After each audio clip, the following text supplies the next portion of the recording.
The CBS Radio Mystery Theater presents...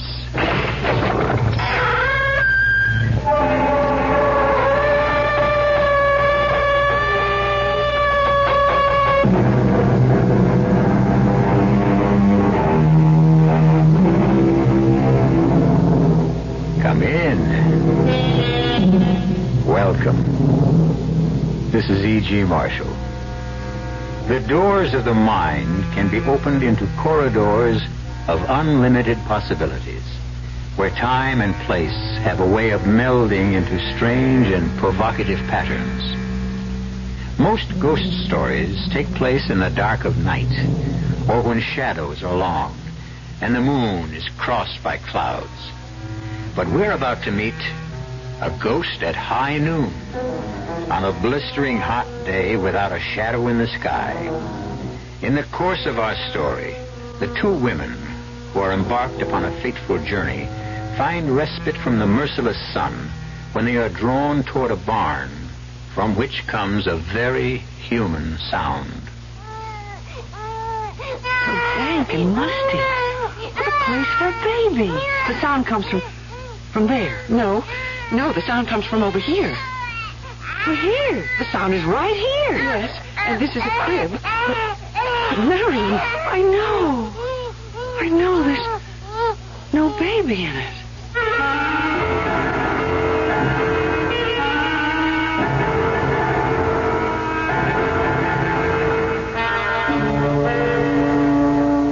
Our mystery drama, Ghost at High Noon, was written especially for the Mystery Theater by Elizabeth Pennell and stars Celeste Holm. It is sponsored in part by New Sugar-Free Diet 7-Up and Contact, the 12-hour allergy capsule. I'll be back shortly with Act 1.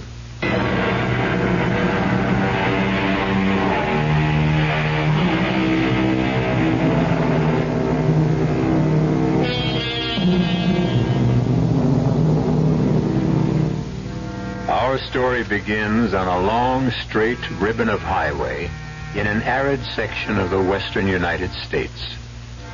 Marion Jeffries and Janet Marston are longtime friends who are returning home after having driven Marion's son to a summer camp.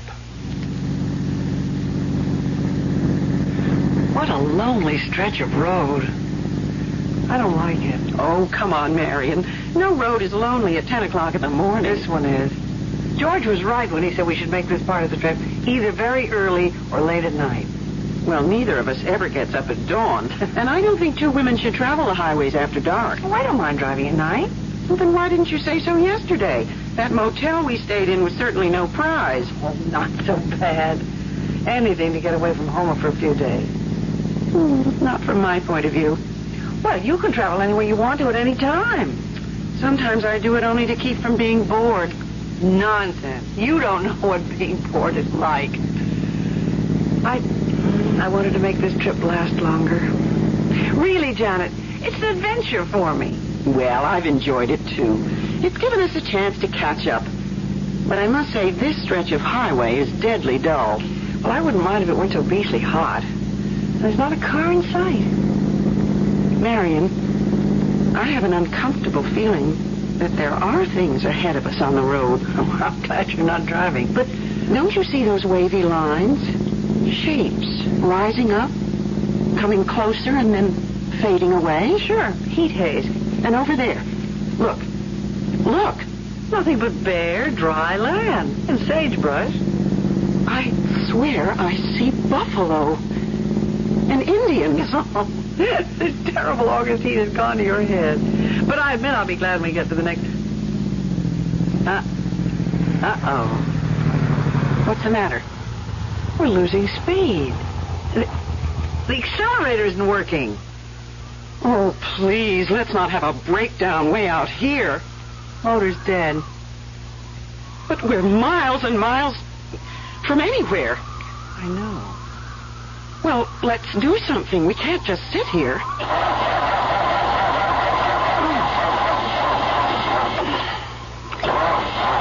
I'm just running the battery down. Then we'll be in a worse mess. Are you absolutely sure we have gas? Well, of course I am. Look at the gauge. And you remember when we got it. I'll look under the hood. Isn't that what you're supposed to do? Well, if you know what you're looking for. Good Lord, feel that blast of hot air. You'd better get back in while I check the manual. It's here, somewhere in the glove compartment. Marion, it must be 110 out here. Ouch! What's the matter? The hood. It's so hot I can't touch it. Well, get back in the car while the air conditioning lasts. We just better let the motor cool off. Cool off? In this blazing sun? Hurry, close the door. So now what do we do? I feel so helpless not knowing about what makes a car run or stop running. George always says, oh, skip it. I'm going to study this manual and see what happens when a motor's overheated. Maybe if I put on these gloves. Gloves in this weather? Well, then I could open the hood and look for a loose wire or You something. stay here. We'll think of something. I'm thinking very hard. No barn, no tree. Marion, what if we really are... Take it easy, Janet. I said this trip was an adventure, so let's make the most of it. Then I suggest that we get out and start walking. Absolutely not. The best thing we can do is sit quietly here in the car. That's not my idea of an adventure. Someone's bound to come along. Janet? What? Look over there. Is your window closed tight? Make sure. It's a dust storm heading straight for us. That's not a storm. It's someone coming. But there's no road out there. Nevertheless, someone is coming. Well, they must be choking with dust. It's almost too thick to see us. We'll flag them. We'll flag them down. I'll get out and wave this scarf. Only, well, fantastic. It's horses. Janet, this is unbelievable. Look at what they're pulling. It's a mirage. It must be a mirage. No, they're real. Marion, you said I was suffering from heat. Not this time. You do see what I see, don't you? A covered wagon. And a man who looks at least 150 years old.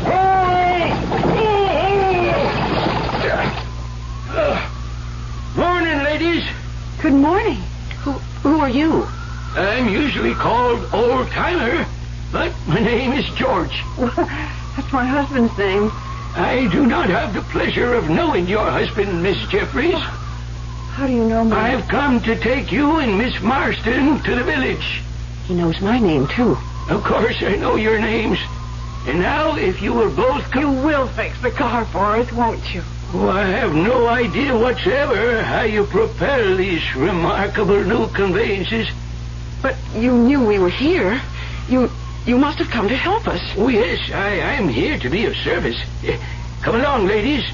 Mirado is expecting you. Mirado?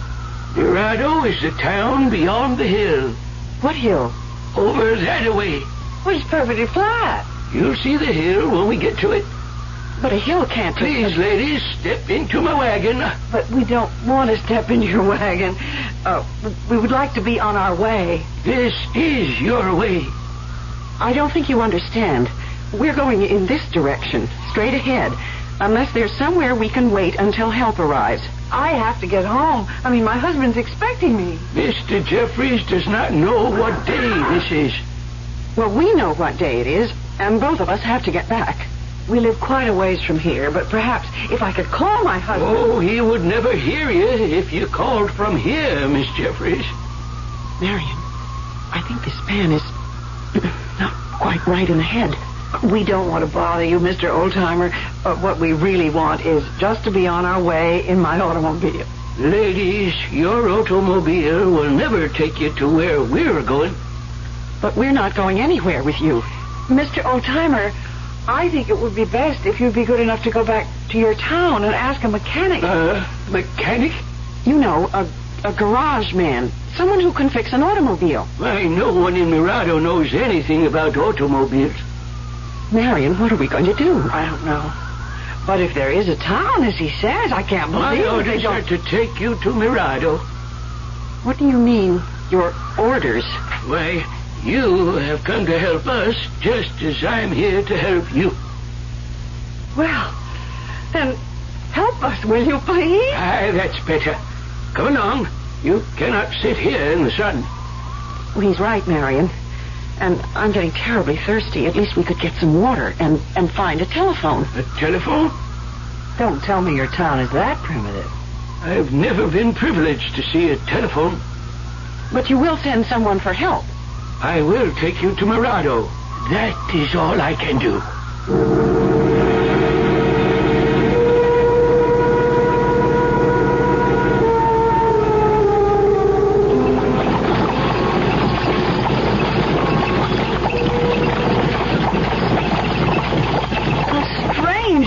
In a covered wagon. It's not nearly as uncomfortable as I thought it would be. That's your idea. At least the countryside is changing. It sort of lulls you. Why, look, Marion, there is a hill, and we're climbing. But the horses seem so tired and old. I mean, you think we're going to make it? We're almost there. Down in the valley. That's Mirado. Incredible. And Janet, look. There are houses. Houses. That means there must be water. We have a fine village pump. And people who can help us. But this town is not on the map. I've studied the map very carefully. It shows nothing. Look down there, Miss Marston. See for yourself. Not very big, is it? But you must have a restaurant. We have a tavern, and a church, and a jail. What's the population? Well, that depends. Get along there, Jezebel. The street, Janet. Janet, where are the people? It looks deserted. No one round at this time of day. Why, Janet, it's a ghost town. Yes, you could call it that. But surely you don't live here alone. Oh, no, indeed. Now, will you please take us... Oh, no. If you'll step down, ladies, you can get yourselves a drink at the town pump. I can hardly wait. Oh, this rusty old cup. But I'm thirsty enough to drink from anything.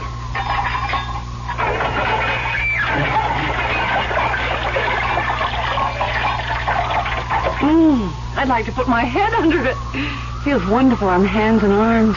But it tastes so brackish. Hasn't been used in a long time. Now, where can we go for help? I will show you the points of interest. No sightseeing right now, please. But thank you. Do you have a telegraph office? Oh, no, indeed, Miss Jeffries. Scouts used to take our messages, although there is now no reason to send a message. No reason? Tell us right now how to find someone who will go to the next town. Ladies, you are going to stay in Mirado. Well, I suppose we're going to have to for an hour or two. You have come home, Miss Jeffries. Oh, stop making jokes, Mr. Oldtimer. Mirado's a place where people stay forever. Stay? In this deserted place? We'll soon see about that. Let's go to the mayor or to the police chief or someone, anyone in charge. You won't find them now. Not a soul till the stroke of noon. Why not? Someone must live in these houses. Where are the people? Asleep, Miss Marston. They're sound asleep. That store over there. Surely inside we'll find someone who... No one there yet, Miss Jeffries. Well, I'm going to look anyway. Will you come with me, Marion? Yes, but it's all so quiet and eerie. Not a sound. Oh, you'll hear sound, all right. In the barn, cross road, out in that field. What sort of sound? Find out for yourself. You're not being very helpful. I don't like this place. Mr. Oldtimer, you have some explaining to do. You said we were expected. You are, dear ladies, you are. Who are you? How did you know our names?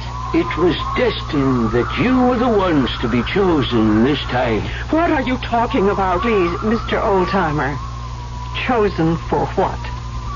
On the hottest day of the year, when the heat haze spreads across the desert, Mirado comes back to life and claims two people from the modern world.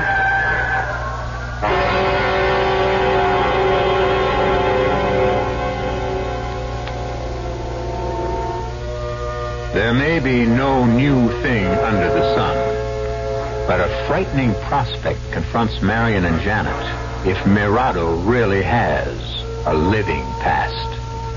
It is possible that George is merely a foolish old man, touched in the head by too much heat. But on the eerie streets of a ghost town, you never know what sinister forces may be at work. The two distraught ladies seem to be getting further away from help with each passing moment. We'll return to them and the old-timer shortly with Act 2.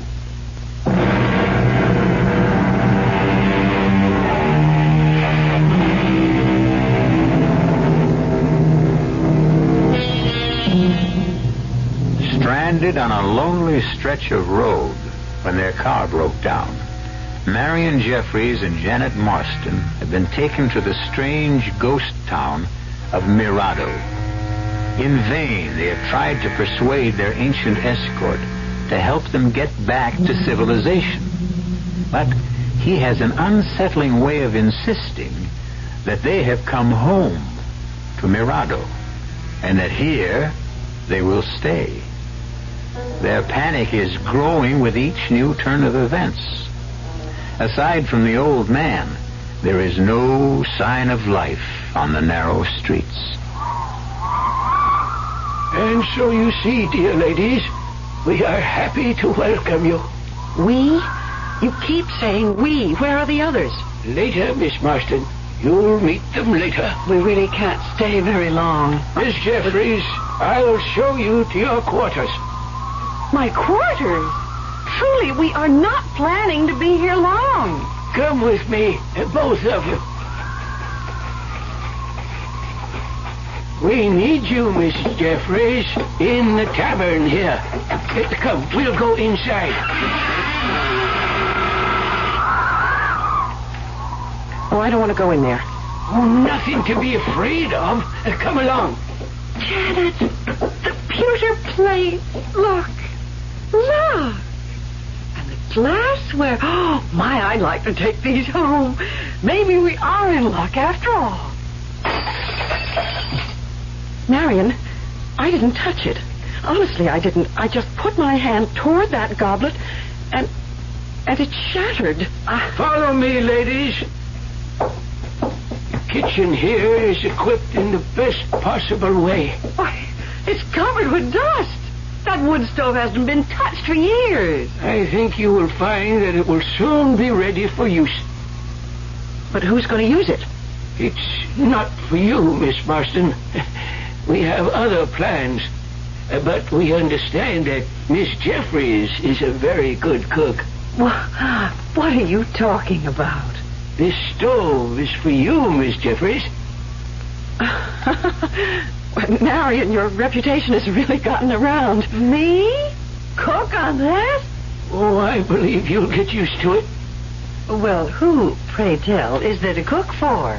You'll meet them all at high noon. Marion, we have to get out of here. Oh, yes, Miss Marston. I'll show you to the place we have for you. For me? I'm leaving. We're both leaving. We have real need of a school teacher. And what makes you think that I know anything about teaching school? We know a great many things about both of you. But I haven't taught school We know that you like teaching school. And this is a fine opportunity. Stop it! I won't listen to any more. You said... Janet, I hear something. A voice from the barn. A voice? Oh, please make it a human voice. I'll be back at high noon, ladies. The bell on the church steeple will strike the hour. And then, at 1 o'clock, it will all be over. Janet, I'm terrified. He's a madman. Listen. Oh, I hear it. Hurry. There's someone in that barn. It's a welcome sound with a crying baby. There must be a woman nearby. Help me. Help me to open the door. Stop. Well, we've got to open it. I think it's starting to... This door hasn't been opened in years. How could it... Pull harder.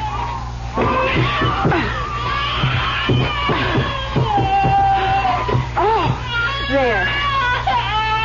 So dank and musty.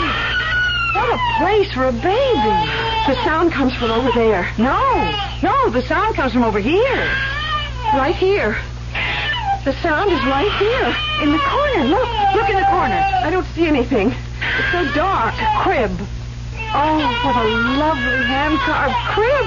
You're right. This is a crib.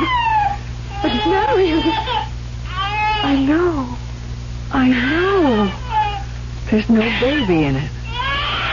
Marion, tell me you hear what I hear. A baby crying right here in this crib. But there is no baby. Are we losing our minds? Oh, Janet, be sensible. We both hear it. Well, there must be an explanation. Oh, I can't stand it. This spooky barn. Let's get out. Oh, we can't walk out on a crying baby. You look on that sign, I'll go over here. But Marion, I'm frightened. I always was afraid of the dark. Janet, we've got to keep our heads. That baby must be here somewhere. It's weird. There's no sense to any of this. Now, come on. There must be something about the acoustics of this old barn.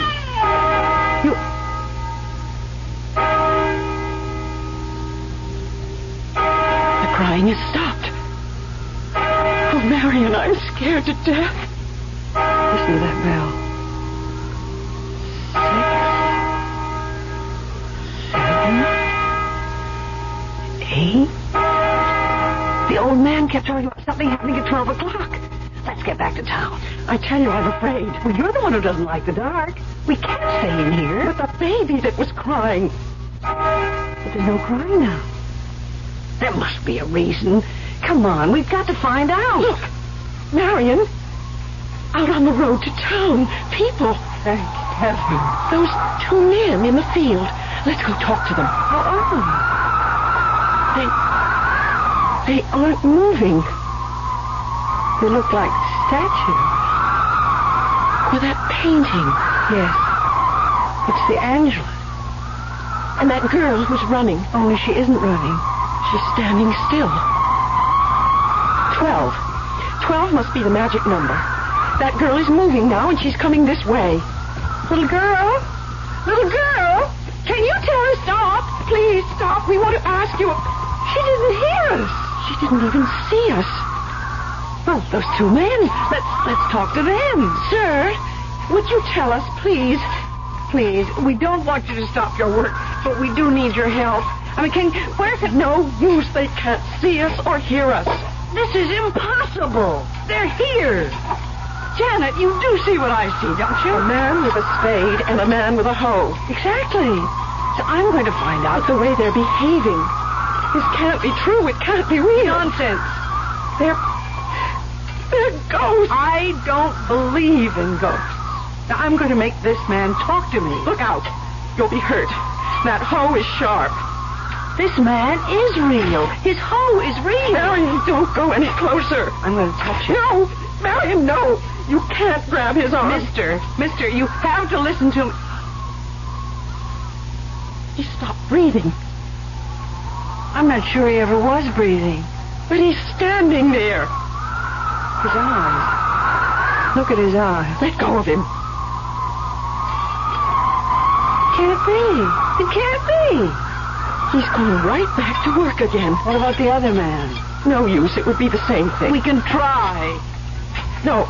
Marion, I can see the look in his eyes, too. He's dead. Just like the other one. Let's get away from here. Only, where can we go? Well, I'm coming around to your point of view. We must be very calm and think this whole thing out very sensibly. Let's move as far as possible away from these robots. How about that hillside over there? Well, maybe if we sit down in the shade of a tree, we'll come to our senses.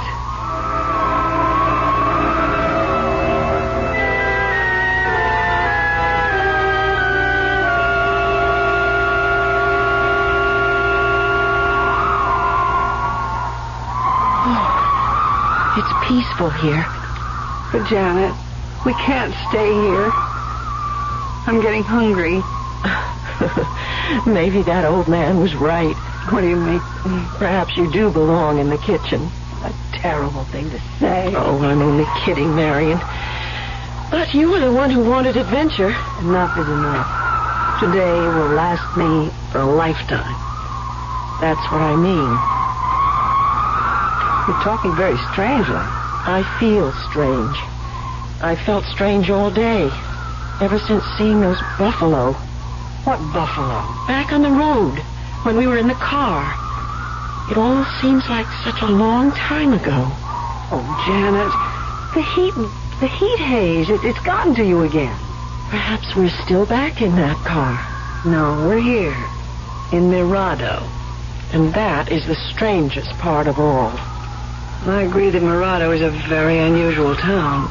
But now that it's 12 o'clock, if George was right, if we just go down to the center of things... Marion, do you really believe there is such a town as Mirado? But, Janet, you can see it from here, just as clearly as I do. Listen. I've heard that sound before, when the old man came. No, but this is different. The way they're traveling, this must be young men.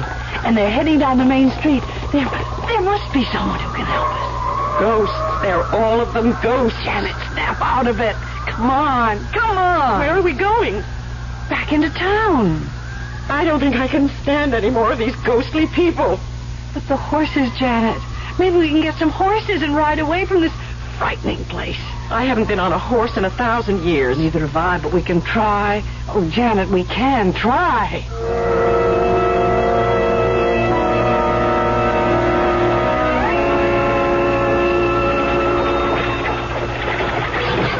See? They all look so busy. What did I tell you? Siesta time is over. Everyone's awake now. They're far from awake, Marion. The blacksmith shop's over there. And that should be the place to find out about the horses. Hello, ladies. How are you getting along? It's the old-timer. Thank goodness, Mr. Oldtimer. George, please, we can talk to you. At your service, ladies. You'd better be of more service than you were the last time. Well, I know it was you who brought us here, but we simply don't understand. It's all very simple, Miss Jeffries. You heard the clock strike 12? Yes, we heard the clock, and we can see the people. I had my orders. Everything will work out within the hour. Good. Then you will take us back to civilization. Nothing of the sort. As I told you before, you're staying here. But we don't belong here. Those other people, they're ghosts. Told you over and over again. You have been selected. But you said at 12 o'clock we would understand. And that everything would be all right. It is, dear ladies, it is. We need you, both of you, to go with the others. We'll pay you well, very well, for you to take us away from here. Anything you ask. I do only what I'm supposed to do for Mirado. There is no such place as Mirado. Right before your eyes, Miss Marston. As you said yourself, it's a very busy town. Oh, Janet, come on. We're going to the blacksmith shop.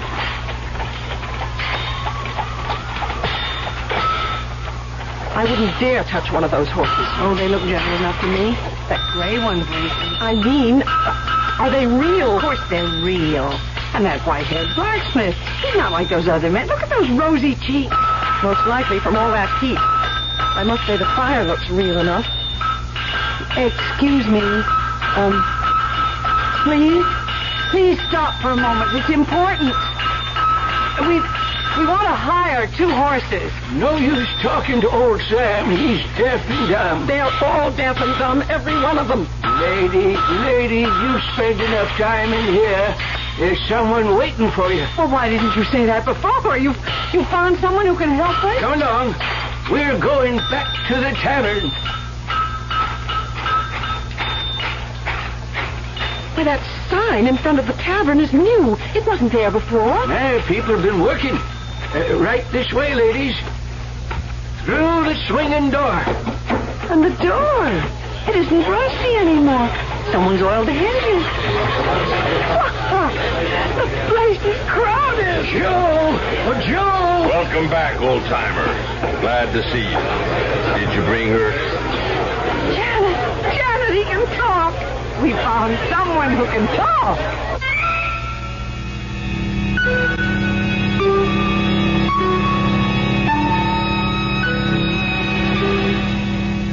Well, things are looking up. Or are they? At least there seems to be one other living soul in Mirado. But why did Joe ask that question, did you bring her? Which one of the ladies does he mean? It doesn't sound as though he's going to help them get away. Marion and Janet may be in yet deeper trouble. And the mystery of this ghost town is far from solved. I'll be back shortly with Act 3.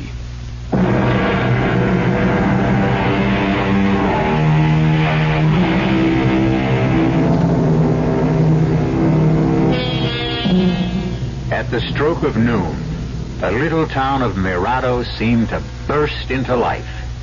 The streets are crowded now as people come out of their houses and go about what looks like normal everyday business. And there are workmen in the fields. But something is wrong.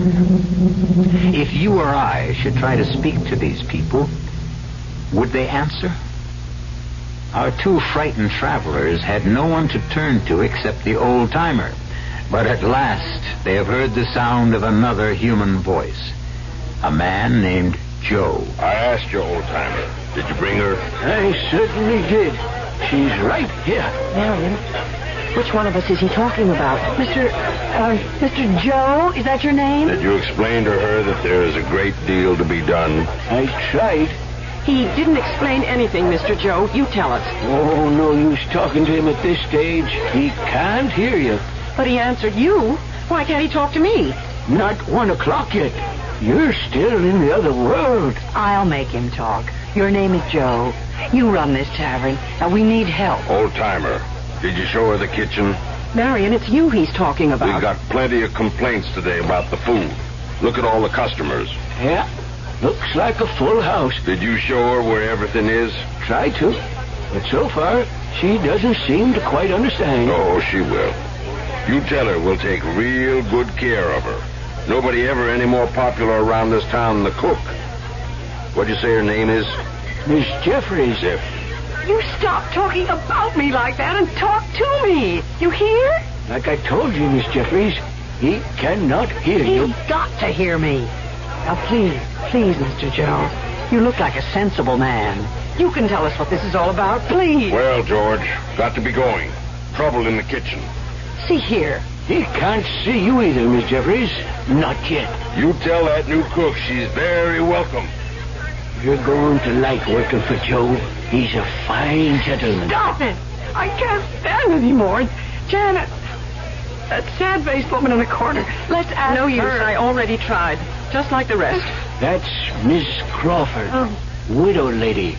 You'll find her a very good friend when you get to know her. I want to know her right now, right this minute. You must be patient, dear lady. Not now. We're on our way to the schoolhouse.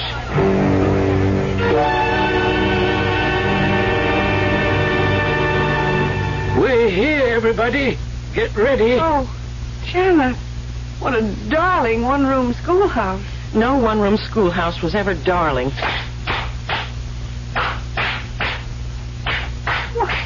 These children are charming.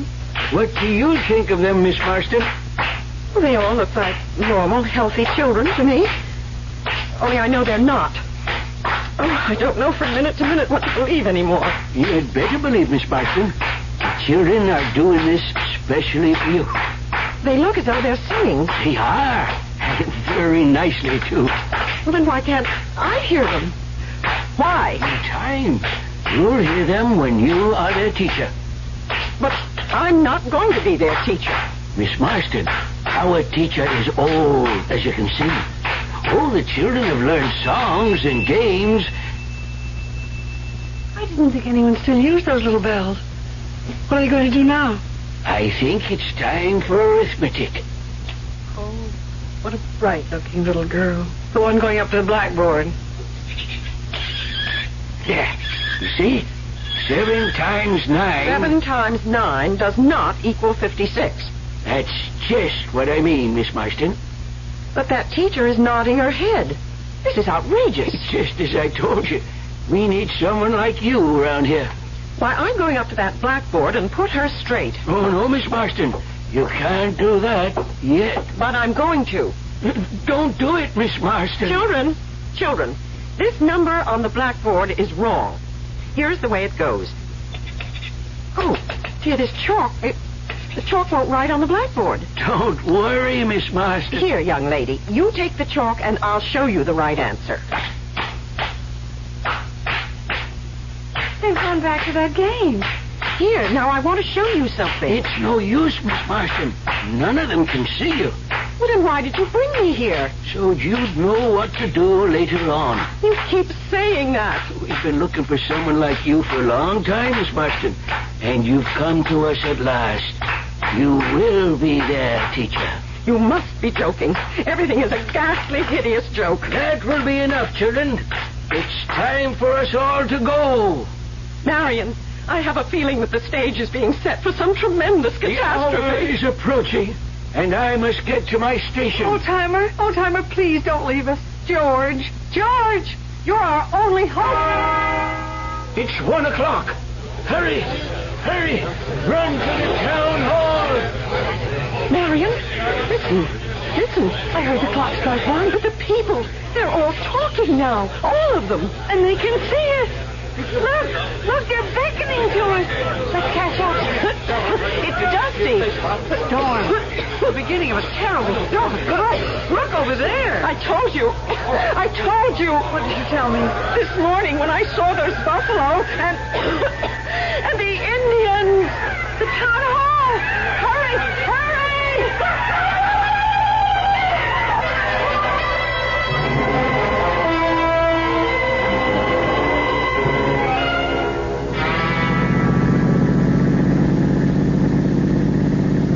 Boy, this sure is a stinking piece of road. Come on. It's my favorite stretch of highway. Glad it's not my Pete. Well, if you had the right car, you could do 200 miles an hour along here. Yeah, well, watch it, bud. A cop's supposed to set an example. Bet I can do 150. Shall we try? No, thanks. You never make it in this thing. And we're supposed to be saving gas, remember? This road's only fun when you drive as fast as you can. Especially on a day like today.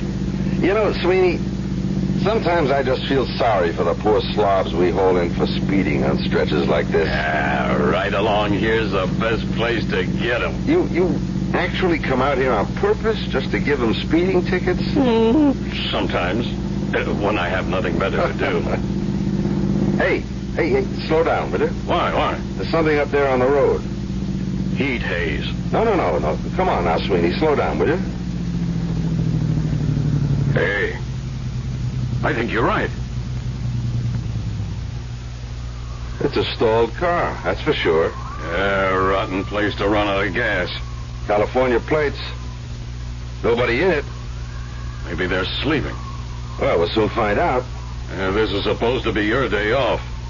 But I'm still on duty, so here goes. No, I'm coming too. Man, feel that heat. Nobody in the car, Sweeney. Oh, they'd be crazy if they were. I got the license number. If it's unlocked, there should be a registration.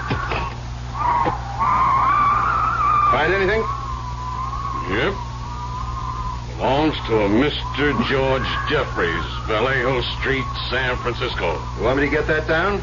Okay. But where's Mr. Jeffries? Wait a minute.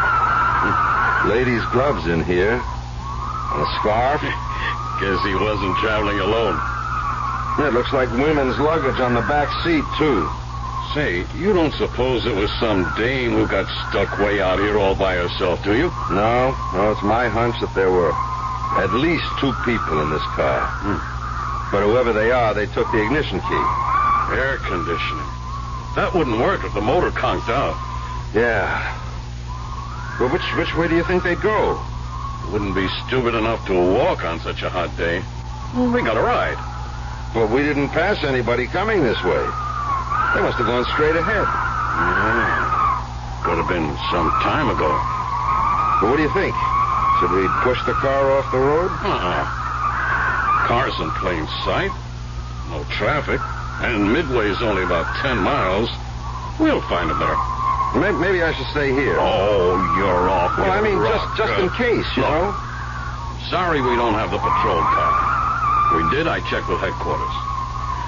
I'll make my report, and if there's any trouble, you can come back with me.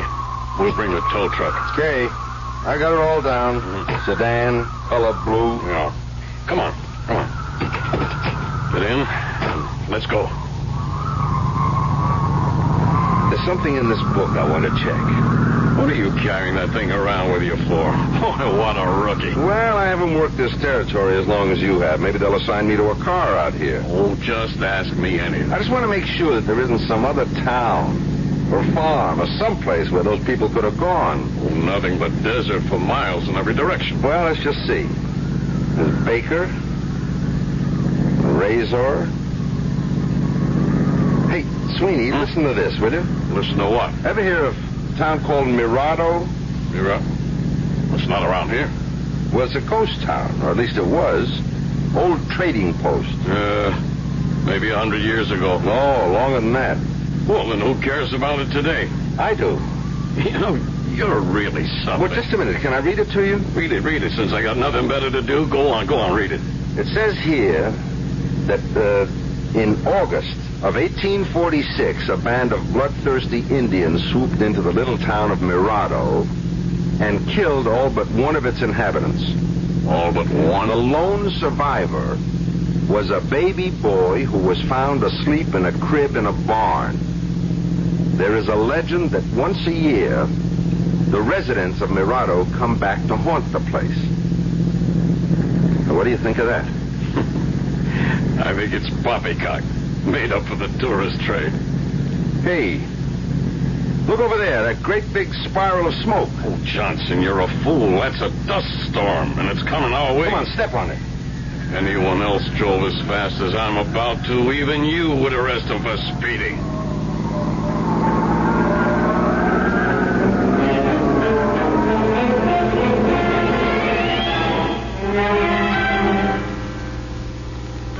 Some people believe in predestination, and almost everyone at some time in life comes across a ghost. Our traveling ladies may have met with an unfortunate accident, or perhaps they really were sojourners in time who found a better, or at least a different place to fit into the scheme of things. The ghosts of times past are all around us, and legends persist. The present is made up of the past, and a clock of one century tells time in another. I'll be back shortly.